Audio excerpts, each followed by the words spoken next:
Hello guys, welcome to Tacit Classes English with Monica from the Diary of Anne Frank। आपकी first flight book का ये 4th chapter है। Anne Frank की personal diary का कुछ part आपके course में रखा गया है। Before you read Anne Frank के बारे में हम कुछ जान लेते हैं।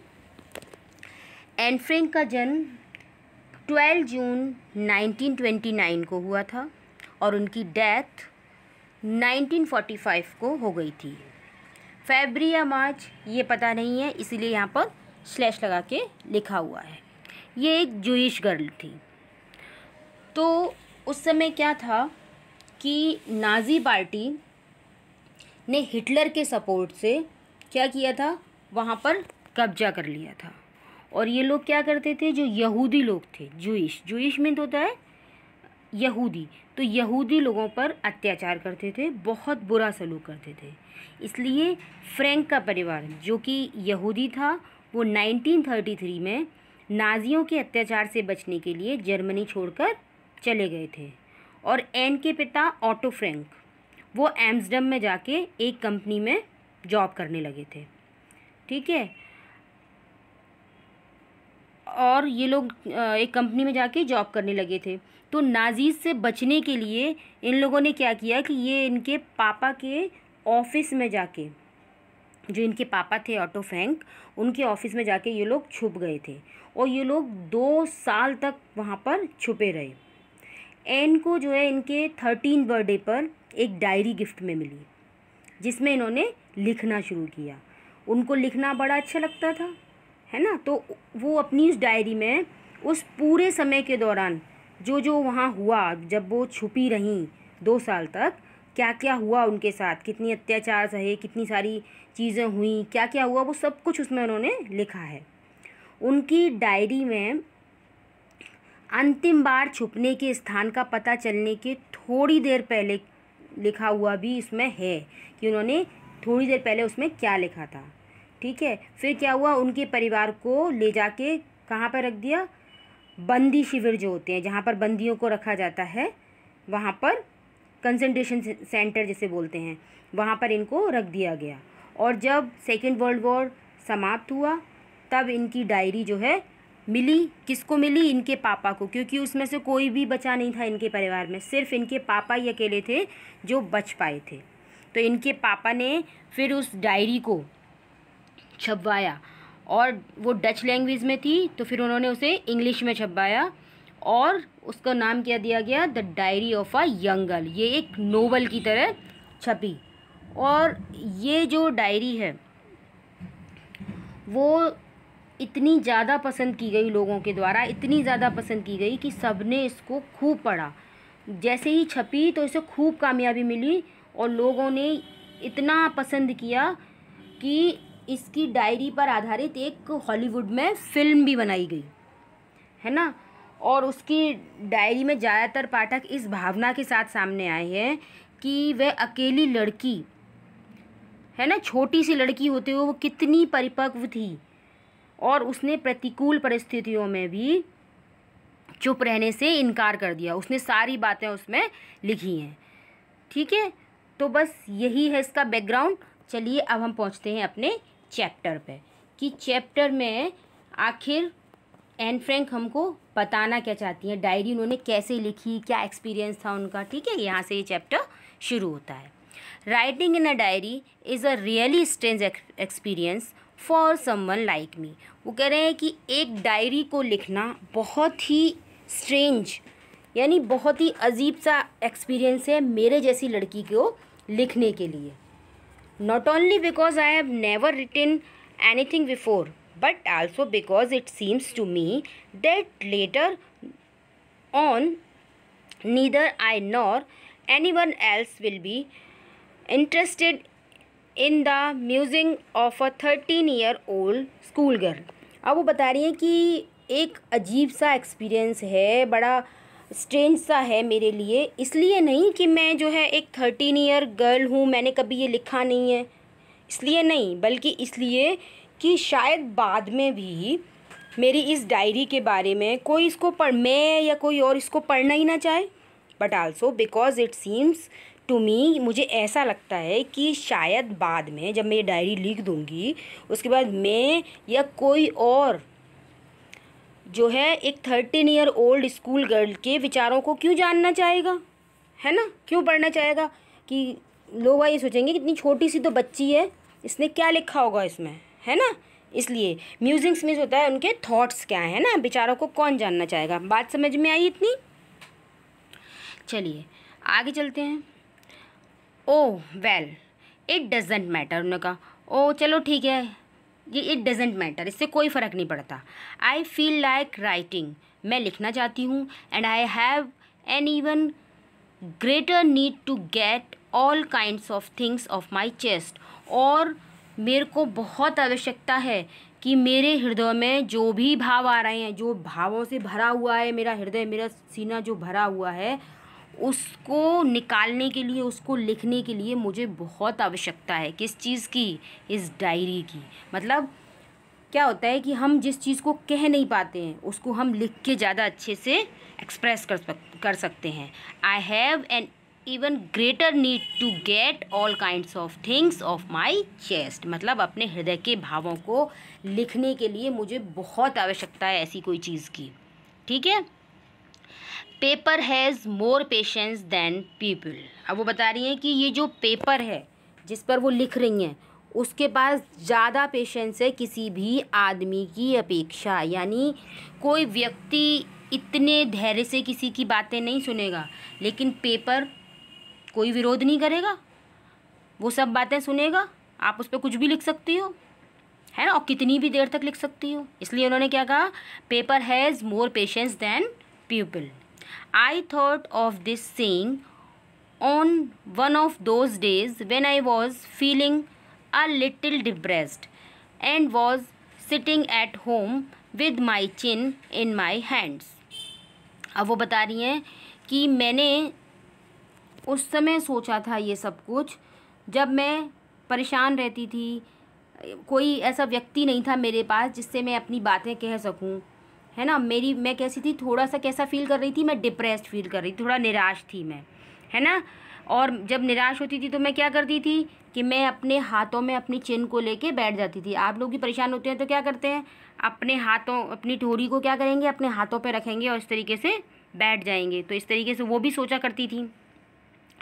बोर्ड एंड लिस्टलेस, और कैसी बनी थी, बिल्कुल बोर होती थी और जैसे कोई उनमें एनर्जी ही नहीं है। वंडरिंग वेदर टू से इन और गो आउट, अब उनको ये समझ नहीं आता था स्टे, कि वो रुकें, अंदर रुकें या बाहर जाएं। वो जिस तरीके का समय था उनको ये समझ नहीं आता था कि वो क्या करें। I finally stayed where I was brooding. अब वो बता रही हैं कि मैंने फाइनली क्या डिसाइड किया कि मैं रुकती हूँ, और वहाँ से मैंने क्या किया, अपने विचार प्रस्तुत करना शुरू किया। Yes, paper does have more patience, हाँ पेपर के पास बहुत सारा धैर्य होता है। And since I am not planning to let anyone else read this stiff-backed notebook grandly referred to as a diary। अब वो बता रही हैं कि मैंने जो है ऐसी कोई प्लानिंग नहीं की थी, मेरा कोई ऐसा उद्देश्य नहीं था कि मेरी इस डायरी को कोई पढ़े, है ना, stiff-backed notebook grandly referred to as a diary unless I should ever find a real friend. अब वो कह रहे हैं कि मेरा कोई ऐसा उद्देश्य नहीं था, मैंने कुछ इसलिए नहीं लिखा था कि कोई इसको पढ़े या इसको समझे आके। मेरे लिए तो सिर्फ ये क्या थी, ये एक अच्छी दोस्त थी। मैंने इसको एक अच्छे दोस्त के लिए, एक रियल फ्रेंड के रूप में अपने आप से बांध लिया था, है ना।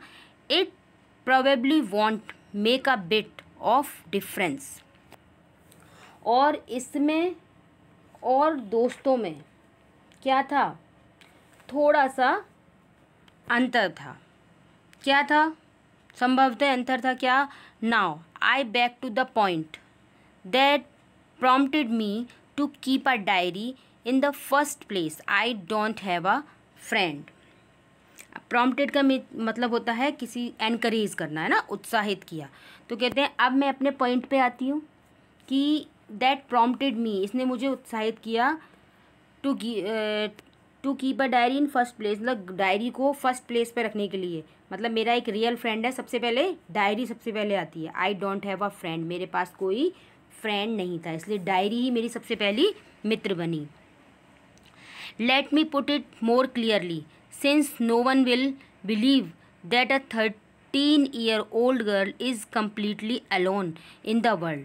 अब वो कह रही हैं कि मेरे को अच्छे से क्लियर कर दूं कि कोई इस बात पे विश्वास नहीं करेगा कि एक 13-year-old गर्ल पूरी तरीके से संसार में अकेली है। एंड आई एम नॉट, और मैं हूँ भी नहीं। आई हैव लविंग पेरेंट्स, मेरे पास बहुत प्यारे पेरेंट्स हैं। एंड अ 16-year-old सिस्टर, और मेरी एक 16 ईयर की सिस्टर भी है। And there are about 30 people I can call friends, और मेरे आसपास लगभग 30 पीपल हैं जिनको मैं फ्रेंड कह सकती हूँ। I have a family loving aunts and a good home, और मेरे पास बहुत अच्छी फैमिली है, आंटी हैं जिसमें सब प्यार करते हैं उसको, एक अच्छा घर है। No on the surface I seems to have everything except my one true friend. अब वो कहती है नहीं, अब जब मैं देखती हूँ, सरफेस पे देखती हूँ, इन सबको सब कुछ है मेरे पास सिवाय एक अच्छा फ्रेंड होने के। All I think about when I am with friends is having a good time, और जब मैं अपने दोस्तों के साथ होती हूँ तो मैं एक बहुत अच्छा समय बिताती हूँ। I can bring myself to talk about anything but ordinary everyday things. वो कह रहे हैं कि जब मैं उनके साथ होती हूँ तो मैं बहुत अच्छा दिन बिताती हूँ, और मैं अपने आप को उनके साथ पाती हूँ कि मैं बहुत अच्छी बातें कर सकती हूँ, उनसे सब कुछ बातें कर सकती हूँ, लेकिन केवल पूरे दिन की ऑर्डिनरी बातें, यानी जैसे होते हैं ना बेस्ट फ्रेंड, तो क्या करते हैं हम उनसे अपनी सारे सीक्रेट्स शेयर करते हैं। तो वो कहती हैं कि मेरे पास ऐसे दोस्त नहीं थे, केवल ऑर्डिनरी थिंग्स मैं उनके साथ शेयर कर सकती थी।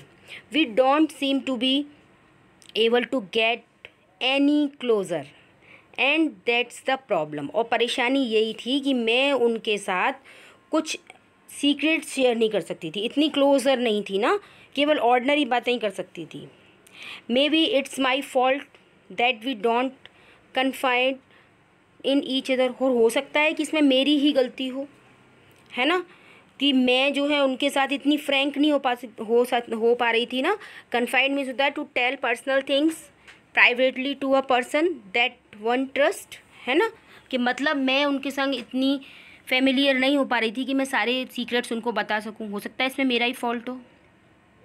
इन any case that just how things are and unfortunately there are not liable to change. अब वो कह रहे हैं कि चलो कुछ भी रहा हो, है ना, कोई भी बात रही हो, कोई दिक्कत नहीं है, लेकिन जो है इन सब बातों से कुछ भी चेंज नहीं हो सकता। This is why I started the diary, और इसीलिए मैंने जो है एक डायरी लिखना शुरू किया। अनफॉर्चुनेटली कुछ भी रहा हो, ये सब कुछ बातें रही हों, लेकिन है ना इससे कुछ चेंज नहीं हुआ। मैं उनसे अपना कुछ शेयर नहीं कर पा रही थी, तो इसीलिए मैंने अपना एक डायरी लिखना शुरू कर दिया। To enhance the image of this long awaited friend in my imagination, I don't want to jot down the facts in this diary the way most people would do, but I want the diary to be my friend। अब वो बता रहे हैं कि जो है क्या बात है कि ये जो लॉन्ग अवेटेड फ्रेंड थी मेरी कल्पना में, ये जो ऐसी फ्रेंड थी जिसका मैं बहुत समय से क्या कर रही थी, मैं बहुत समय से इसका इंतज़ार कर रही थी, है ना। तो I don't want to jot down the facts of this diary the way most people would do, but I want to the diary to be my friend and I am going to call this friend Kitty. अच्छा, बहुत से लोग क्या करते हैं कि diary में अब ये हुआ, अब ये हुआ, अब ये हुआ, मतलब हर समय की हर बात की बातें लिखते हैं, फैक्ट्स सारे लिखते हैं, जैसा कि सारे लोग करते हैं।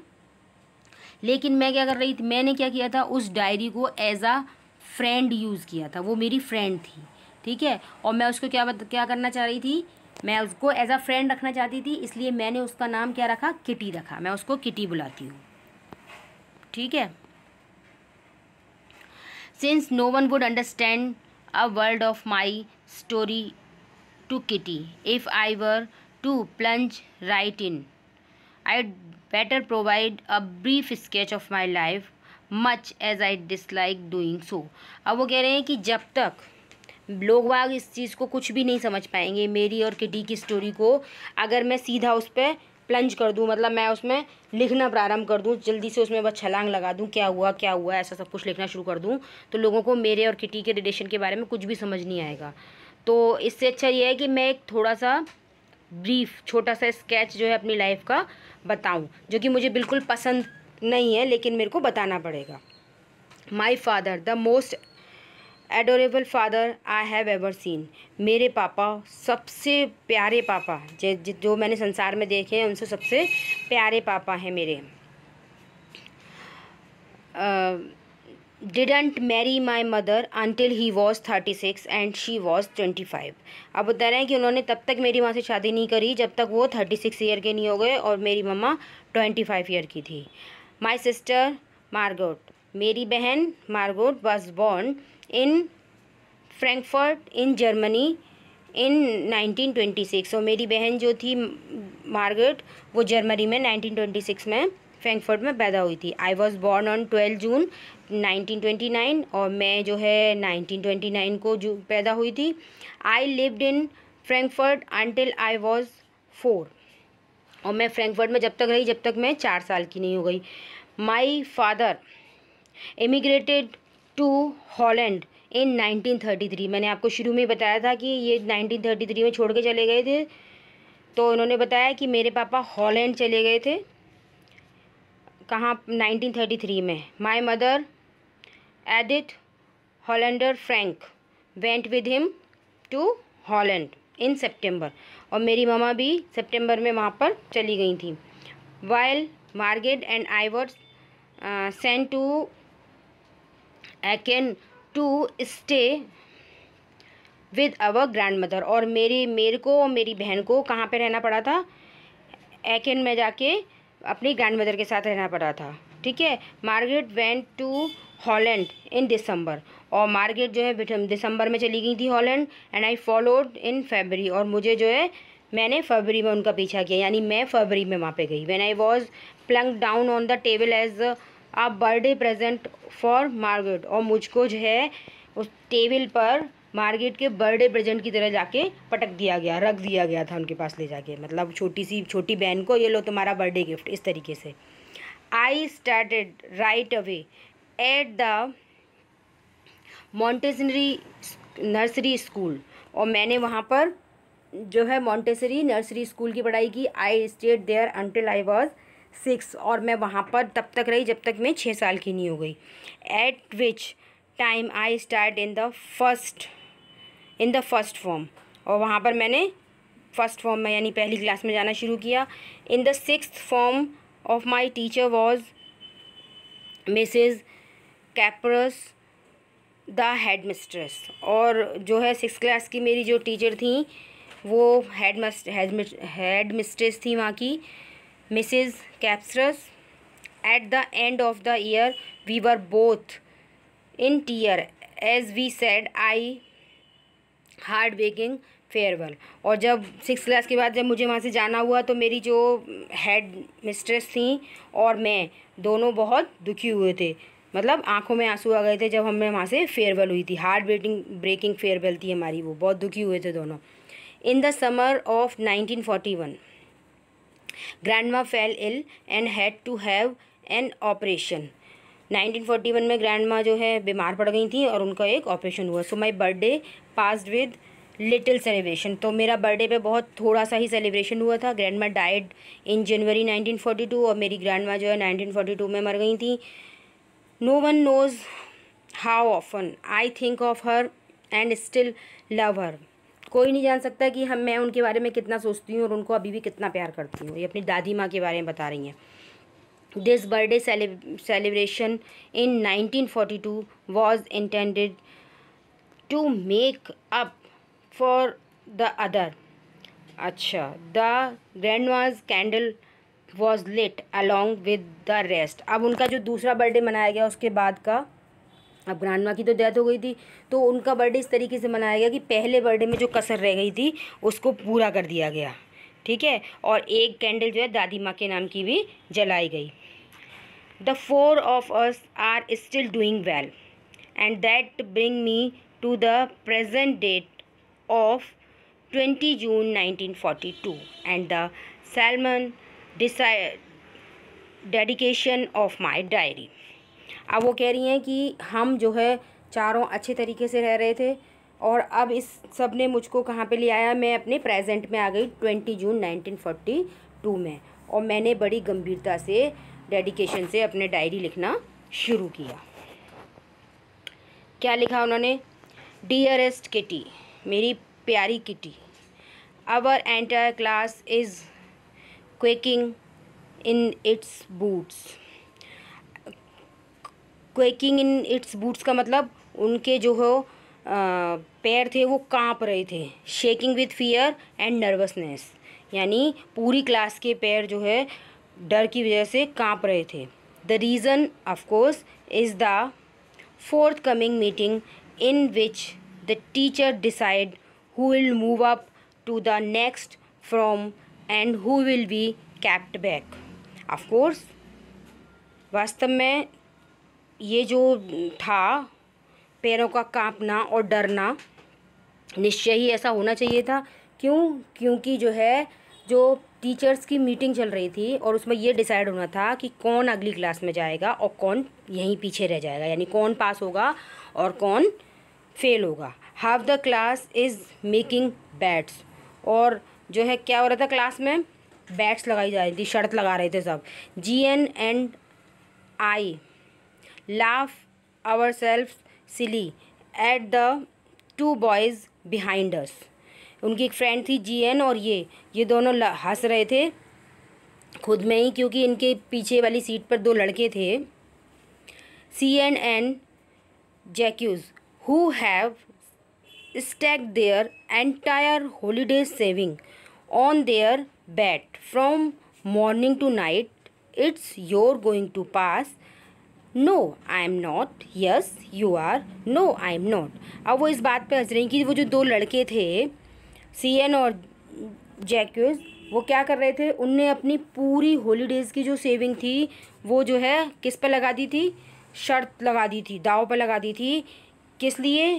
कि कौन पास होगा और कौन फेल होगा। सुबह से शाम तक वो यही करते रहते थे कि यू आर गोइंग टू पास, तुम पास होगे? नहीं मैं नहीं होऊंगा। हाँ तुम होगे? नहीं मैं नहीं होऊंगा, ठीक है। Even GS pleading glances and my angry outburst can't calm them down.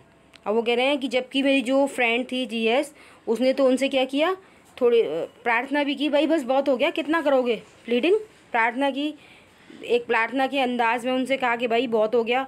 लेकिन क्या हुआ, माई एंगर आउटबर्स्ट कांट काम, मेरा जो गुस्सा था वो तो जो है एकदम फूट ही पड़ा और शांत नहीं हुआ और उन पर बरस पड़ी। इफ़ यू आस्क मी, अगर आप मुझसे पूछें, there are so many dummies that about a quarter of the class should be kept back, but teachers are the most unpredictable creature of on the earth. अब वो कह रहे हैं कि अगर आप मुझसे पूछें तो मेरी क्लास में तो बहुत सारे ऐसे डमीज़ हैं। डमीज़ मतलब डम बच्चे हैं जो जिनमें बुद्धि नहीं है बिल्कुल भी, है ना। और लगभग 1/4 बच्चे ऐसे हैं हमारी क्लास में जो कि यहीं पे रहने लायक हैं, वो आगे बढ़ने लायक हैं ही नहीं। लेकिन टीचर क्या है, teacher the most unpredictable creature in the on the अर्थ। उन्होंने कहा कि टीचर जो हैं जो मोस्ट अनप्रेडिक्टेबल क्रिएचर हैं, जिनको बारे में हम कुछ अंदाज नहीं लगा सकते कि वो किसको पास करेंगे और किसको फेल करेंगे। आप लोग भी कुछ ऐसा ही कहते होंगे अपनी टीचर्स के बारे में, है ना।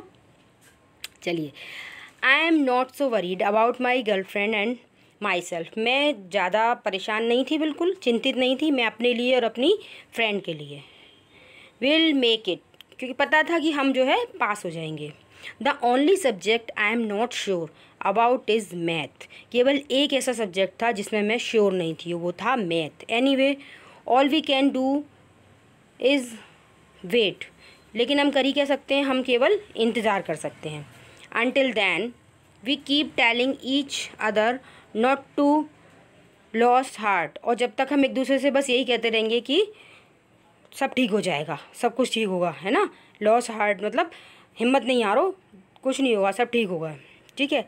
I get along pretty well with all my teachers. मेरा व्यवहार सब टीचरों के साथ बिल्कुल अच्छा था, मैं सब टीचरों के साथ बहुत अच्छे से थी, सब टीचर मेरे साथ अच्छे से थे। There are 9 of them, 7 men and 2 women. बोलते हैं कि वो लोग कितने थे, 9 थे, जिनमें से 7 मैन थे और 2 वुमेन थी। Mister casing the old foggy who teaches math. और मिस्टर केसिंग कहते थे थोड़े पुराने विचारों के थे, और वो मेरे को क्या पढ़ाते थे, वो मेरे को मैथ पढ़ाते थे, ठीक है। ओल्ड फॉगी से मतलब वही होता है पुराने विचारों के, एंड ओल्ड फैशन पर्सन। वो हमको क्या पढ़ाते थे, मैथ। और मैथ में ही वो कह रही थी कि मैं कमज़ोर हूँ, ठीक है। Was annoyed with me for ages because I talk so much.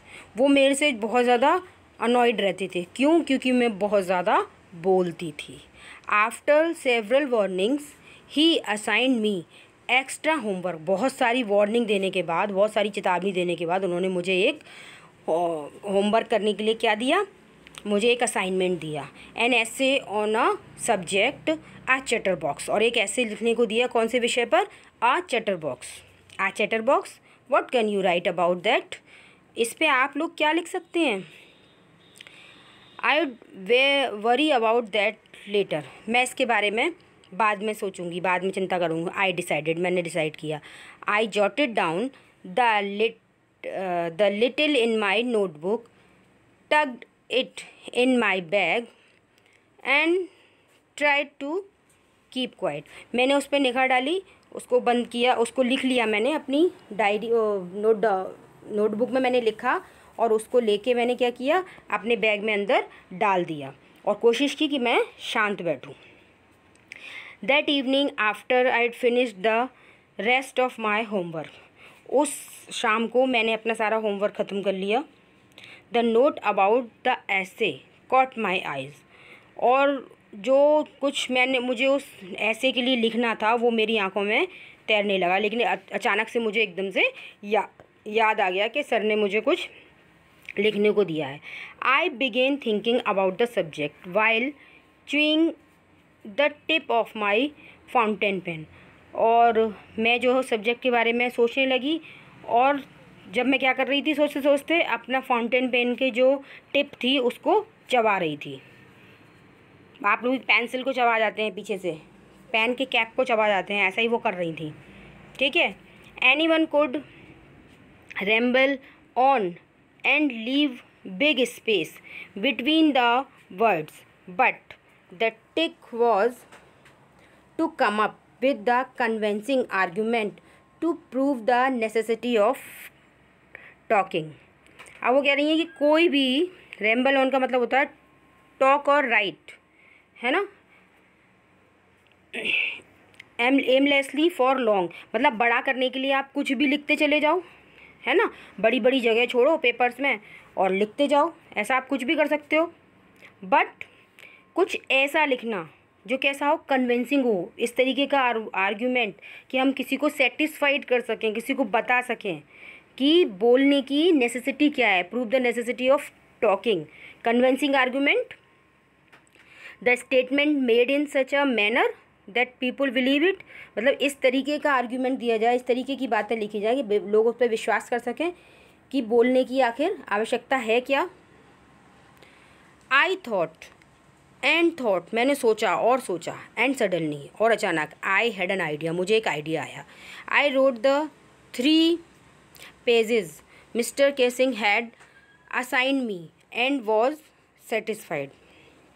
Mister Keesing ने मुझे जो असाइनमेंट दिया था और मैंने जो कितना लिखा उसको 3 पेज का लिखा और उनको संतुष्ट किया। I argued that talking is a student's trait. अब उन्होंने क्या आर्ग्यू किया कि जो है बोलना फितरत होती है, किसकी? स्टूडेंट्स की। And that I would do my best to keep it under control. और इसके लिए मैं अपना बेस्ट दूंगी, बेस्ट करूँगी और कोशिश करूँगी कि मैं इस पर कंट्रोल कर सकूँ। But that I would never be able to cure myself of the habit since my mother talked as much as I did. अब वो बता रही हैं इफ़ नॉट मोर, वो बोल रही हैं कि मैं कोशिश करूँगी इस पर कंट्रोल करने की, लेकिन मैं इस पर क्योर नहीं कर सकती, मैं इसको बंद नहीं कर सकती, बोलना बंद नहीं हो सकता मेरा। क्यों? क्योंकि जो है मैंने ये किससे सीखा है, ये हैबिट मुझसे मेरी मम्मा से आई है, मेरी मम्मी से आई है, और वो शायद मुझसे भी ज़्यादा बोलती हैं या मेरे जितना ही बोलती हैं, as much as I did if not more, हैं, या फिर मुझसे भी ज़्यादा बोलती हैं। And I that there's not much you can do about inherited traits. अब वो कह रहे हैं कि मैंने जो है ये जो मेरी बोलने की हैबिट है वो कैसी है, इनहेरिटेड है, यानी मैं हेरिडिटी से मेरे अंदर आई है। ये सब चीज़ें मेरे अंदर जो हैबिट आई है बोलने का, ये फितरत आई है, वो हेरिडिटी से आई है और इसको मैं चेंज नहीं कर सकती हूँ या कोई भी चेंज नहीं कर सकता है। Mister Keesing had a good laugh at my arguments. Mister Keesing ने क्या किया, अच्छे से हंस गए, मैंने जो आर्गूमेंट दिया उसे पढ़कर वो हंसे। But when I proceeded to talk my way through the next lesson he assigned me a second essay. लेकिन मैंने जो है अपनी जो बोलने की फितरत थी उसको जारी रखा अगले लेसन में भी, मतलब मैं आगे बढ़ा दिया, आगे भी बोले ही चली जा रही थी, तो उन्होंने मुझे एक सेकेंड ऐसे दिया, दूसरा ऐसे लिखने को दिया। This time it was suppose to be on an incorrigible chatterbox, और दूसरा क्या था, incorrigible chatterbox. Some things that can not be corrected usually a bad quality, है ना। इनकॉरिगेबल मतलब ये जो है चैटर बॉक्स जो है एक बैड क्वालिटी है। उन्होंने इस तरीके से उनको बोला और ये उनको हेडिंग दी लिखने को कि आप लिखेंगी इसके ऊपर। अब I handed it in and Mr Keesing had nothing to complain about for 2 whole lessons. मैंने वो भी लिख के उनको पकड़ा दिया और मिस्टर केसिंग ने अगले पूरे 2 लेसन तक मेरे से कोई भी कंप्लेन नहीं की। However during the 3rd lesson he had finally had enough. अब तो बहुत हो गया। 3rd लेसन में जाके क्या हुआ कि अब तो बहुत हो गया, क्योंकि इनकी तो हरकतें कमी नहीं हो रही, बोले जा रही थी, है ना। तो उन्होंने Anne Frank as a punishment for talking in class write an essay entitled quack quack quack said mistress chatterbox. अब उन्होंने एन फ्रैंक को फिर से पनिशमेंट दिया उनके बोलने के लिए, और उनको जो है क्या टाइटल दिया लिखने के लिए, quack quack quack said mistress chatterbox, ये उनको ऐसे लिखने को दिया। द क्लास रोड मतलब बहुत ज़ोर से सब लोगों के हंसने की एक साथ आवाज़ आई। I had to laugh too, मैं भी हंस गई। Though I nearly exhausted my ingenuity on the topic of chatterboxes बॉक्सेस। अब वो कह रहे हैं कि मेरे पास जो भी विचार थे, जिस तरीके से ओरिजिनलिटी थी जो मेरे विचारों की, इंजेन्युटी मतलब ओरिजिनली जो विचार थे मेरे पास, वो मैंने सब उसमें लिख दिए थे जो उन्होंने चैटर बॉक्स के ऊपर मेरे को टॉपिक दिए थे लिखने को। It was time to come up with a something else. अब वो समय था कि मुझे कुछ और करना था, कुछ अलग से करना था, समथिंग ओरिजिनल, कुछ ओरिजिनल। My friend Sanne who is good at poetry, मेरी फ्रेंड सैन जो थी वो पोइट्री में बहुत अच्छी थी। Offer to help me write the essay from beginning to end in words and I jump for joy. और उसने मेरी जो है मुझे ऑफ़र किया कि वो मेरे लिखने में, वो पोइट्री में इतनी अच्छी थी तो इस ऐसे को लिखने में वो मेरी मदद करेगी शुरू से लेके एंड तक, और कैसे एज अ पोएम, एक पोइट्री की तरह वो मेरी उसमें मदद की थी। और मैं ये सुन के खुशी से उछल गई। Mister Keesing was trying to play a joke on me with his ridiculous subject, but I would make sure the joke was on him. Mister casing जो थे वो ये चाह रहे थे कि मेरा जो है मजाक बन जाए इस रिडिकुलस सब्जेक्ट के, सही व्यर्थ का सब्जेक्ट जो उन्होंने मुझे दिया था, इसको लेकर पूरी क्लास में मजाक मिल जाए। लेकिन क्या हुआ, मैं ये चाहती थी कि ये जोक जो है उन पर ही उल्टा पड़ जाए, इस तरीके का मैं खुद उनका ही मजाक बना दूँ। आई फिनिश्ड माई पोएम, मैंने अपनी पोएम ख़त्म की। एंड इट वॉज़ ब्यूटीफुल, ये बहुत अच्छी थी, बहुत सुंदर थी। It was about a mother duck and a father swan with 3 baby ducklings. और ये किसके बारे में थी, एक इसमें मदर डक थी, एक फादर स्वान थे और 3 बेबी डकलिंग थी। Who were bitten to death by the father because they quack too much. और जो बेबी डकलिंग थे वो उनके फादर के द्वारा चोंच मार मार के बिल्कुल मार दिए गए थे। क्यों? क्योंकि वो बहुत टू मच क्वैक करते थे, बहुत ज़्यादा क्वैक क्वैक करते थे। Luckily Mr Keesing took the joke the right way, luckily Mr Keesing ने इस जोक को राइट वे में लिया। He read poem to the class adding his own comments, उन्होंने इस पोएम को क्लास में ही नहीं पढ़ा बल्कि उन्होंने अपने कमेंट्स भी इसमें ऐड किए। And to several other classes as well, और बहुत सी दूसरी क्लासों में भी जाके इसको पढ़ा।